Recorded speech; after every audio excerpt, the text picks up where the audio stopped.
there's three different type of exchanges.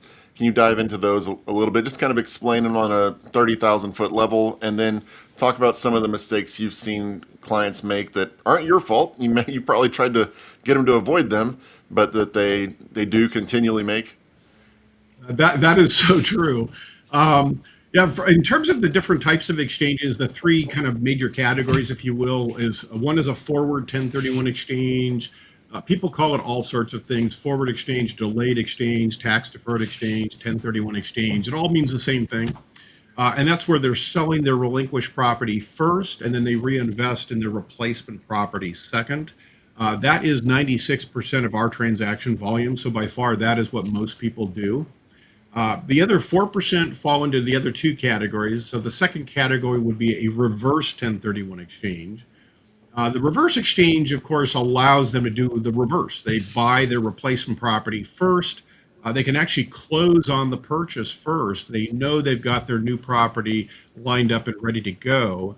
And then they have the deadlines, the 45 days to identify what they're going to sell. That's just a formality generally. And they've got the 180 days to actually close on the sale. So they got their new property locked up. It takes a lot of the risk out of the 1031 exchange because you're buying first. But it's a lot more expensive, a lot more complicated, which explains why that's only 4% of the transaction volume. Yeah, and I assume you would also have to have the funds to close on that first, and then do you just get reimbursed from the exchange account after it closes?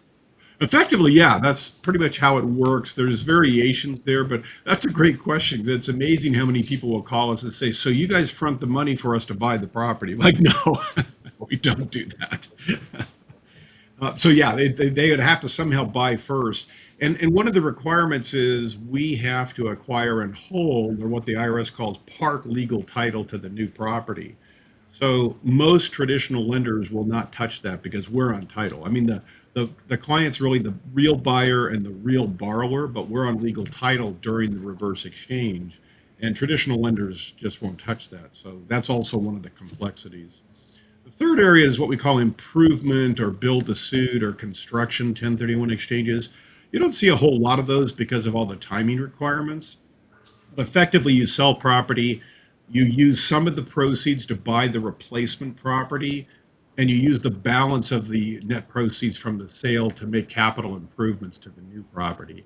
The challenge is you've got 180 days to do that. And so sometimes, like here in California where I'm located, getting a permit in 6 months could be a miracle.